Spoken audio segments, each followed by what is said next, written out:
Assalamualaikum warahmatullahi wabarakatuh. Perkenalkan, nama saya Rizky Rahmantarin Dewanda, Prodi Fisioterapi NIM 1910301167. Di sini saya akan menjelaskan mekanisme pembentukan energi dalam latihan aerobik. Apa itu VO2 max? Berapa oksigen yang bisa ditampung oleh jantung kita ketika kita sedang melakukan olahraga? Pada saat kita olahraga, semua otot-otot kita bekerja dan mereka berkontraksi membutuhkan yang namanya oksigen. Oksigen bisa sampai ke dalam atau ke seluruh otot-otot kita karena dipompa. Karena dia ada di dalam darah, diikat oleh hemoglobin, dan dia akan dipompa sama jantung kita, disebarkan di seluruh tubuh kita. Buat orang-orang yang mempunyai VO2 max yang cukup besar atau tinggi, yaitu contohnya seperti atlet lari dan juga maraton dunia. Kita ketika dia mempunyai VO2 max yang cukup besar, sekali pompa volume oksigennya cukup besar. Jadi jantungnya jarang memompa, sehingga parameternya kita bisa melihat dari denyut jantungnya. Denyut jantungnya istilah kita pada saat kita bangun pagi, kita langsung mengukur denyut jantung, atau sekarang bisa menggunakan smartphone. Kita bisa mengukur denyut jantung kita itu menggunakan parameter. Dari kondisi kebugaran kita, VO2 max itu bisa menjadikan sebagai parameter cardiorespiratory fitness, kebugaran jantung dan paru-paru. Kalau seseorang bangun pagi mempunyai denyut jantung yang rendah, artinya dia mempunyai kebugaran jantung yang bagus. Sekali pompa itu oksigen tersalurkan ke seluruh tubuh kita yang cukup banyak, dan artinya orang tersebut adalah orang yang terlatih. VO2 max ini sebagai parameter untuk mengetahui apakah kita bugar atau tidak, apakah performa akan mudah capek atau tidak. VO2 max yang rendah pasti dia akan gampang capek atau lelah pada saat olahraga. Karena apa? Jantungnya itu memompa sangat cepat, dan jantungnya memompa berkali-kali untuk mentransfer oksigen dan diedarkan di seluruh tubuh. Bagaimana VO2 max diukur? Dengan berbagai macam caranya. Itu bisa dengan tes lari menggunakan parameter HTT. Kita tes di atas treadmill, kemudian kita lihat HTT-nya sebelum dan sesudah latihan. Kemudian dari situ kita tahu berapa VO2 max-nya. Kemudian bisa juga dengan pengukuran langsung masker dengan cukup.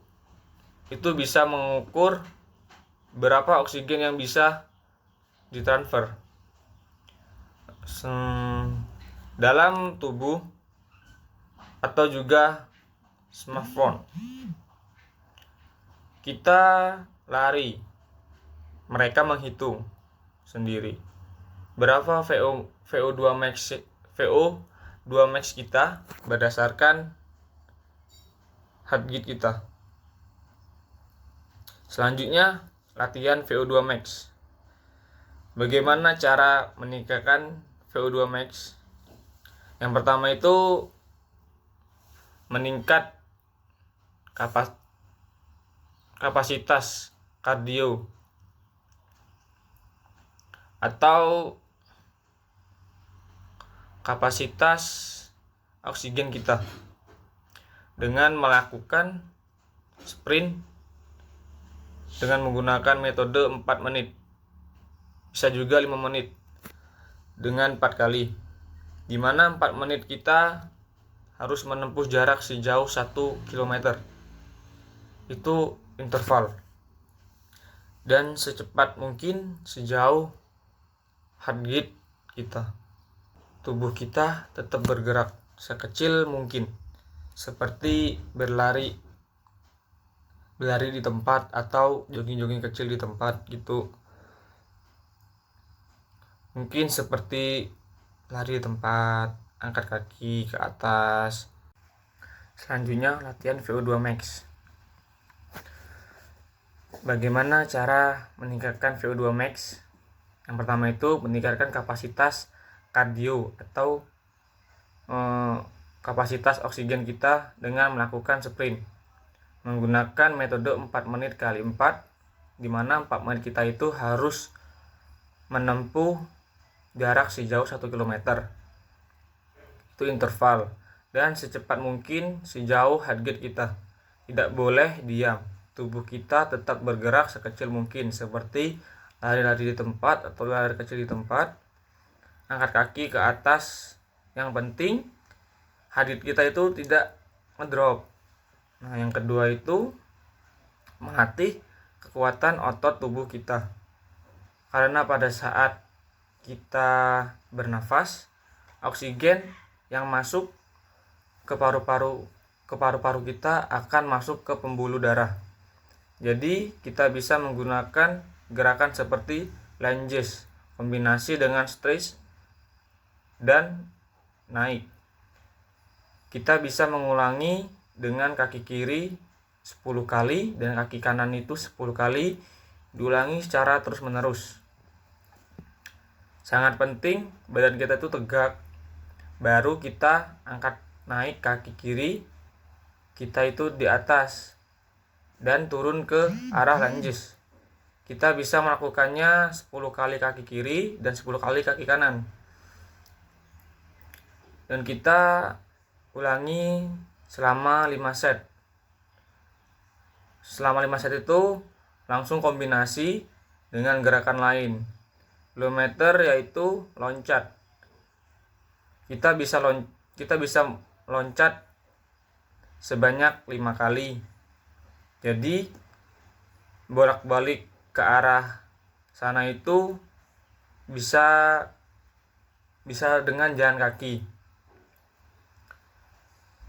Dan ulangi dengan loncatan. Tidak ada jeda, langsung kombinasi dengan gerakan turun ke bawah. Lutut harus mengarah, lutut kita itu harus mengarah keluar. Benar-benar straight. Tahan dan dada depan kita ke depan. Lalu kita nungging atau sedikit condong ke depan. Posisi di mana tubuh kita di bawah dan menghindari crossing dan membuat tubuh kita tegak. Posisi ini kita jaga bagian kita jaga. Terus tangan kita itu ke bawah sedikit ke arah samping. Terus selebar mungkin. Selanjutnya itu siku kita itu ditekuk sedikit dan membuat gerakan seperti pelukan yang besar. Membuat pelukan yang besar. Yang bekerja hanya tangan saja, menjaga tubuh kita tidak ke depan tetapi terbuka secara lebar. Terus yang ketiga itu yang terakhir, selanjutnya maksudnya heart first step test.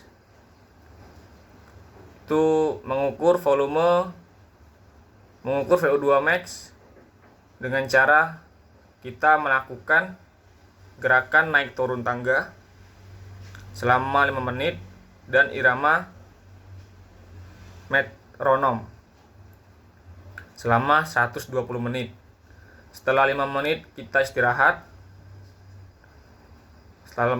Setelah 5 menit itu kita istirahat. Terus ketika istirahat kita melakukan pengukuran pada menit ke 1, 2, dan 3. Pengukuran ini dilakukan selama 30 detik. Nah, rumusnya itu durasi NTB atau detik dikali 100 dibagi 1.